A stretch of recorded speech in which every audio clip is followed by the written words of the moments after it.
आपल्यासोबत काही मान्यवर सुद्धा जोडले जात आहेत। काँग्रेसच्या वतीनं काकासाहेब कुलकर्णी आपल्यासोबत जोडले गेलेले आहेत। नमस्कार, स्वागत आहे तुमचं लोकशाही मराठीमध्ये।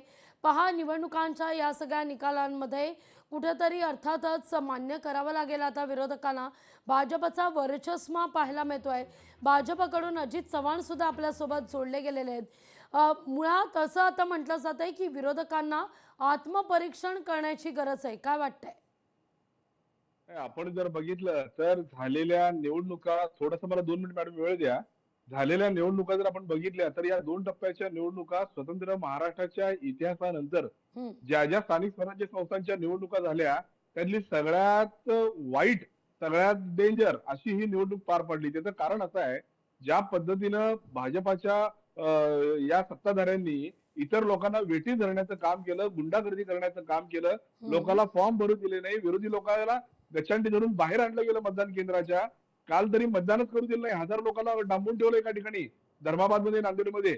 म्हणजे एकंदरीत या सगळ्याचा प्रकार बघता वरेमाप पैशाचा वापर करणं असेल, प्रशासनाला ताब्यात घेणं असेल, गृह खात्याचा दुरुपयोग करणं असेल आणि तपास यंत्रणांच्या सामीसेवा मागे लावून ज्या पद्धतीनं हे निवडणुकीला सामोरे गेले, त्यामुळे हा त्यांचा आजचा विजय आहे का भाजपाचा विजय नाही, हा विजय आहे निवडणूक आयोगाचा, हा विजय आहे प्रशासनाचा, हा विजय आहे या केलेल्या गैरवापराचा। त्यामुळे निश्चितपणे आपण जर बघितलं तर निश्चितपणे आज जे भाजपाच्या चिन्हावर निवडून आलेले लोक आहेत किंवा भाजपमध्ये आलेले लोक आहेत, हे मूळचे भाजपा खुर्द मधले किती आहेत? हे भाजपा बुद्रुकमधले जास्त लोक आहेत, हे काँग्रेसयुक्त झालेले भाजपाचे लोक आहेत। त्यामुळे निश्चितपणे मूळचे किती लोक आहेत याच्यावर सुद्धा आता आत्मचिंतन करणं गरजेचं आहे।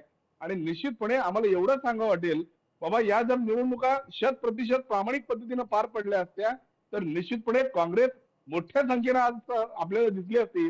परंतु ज्या पद्धतीने भाजप सामोरे गेली त्याच्याबद्दल आता बोलणं या ठिकाणी उचित राहणार नाही।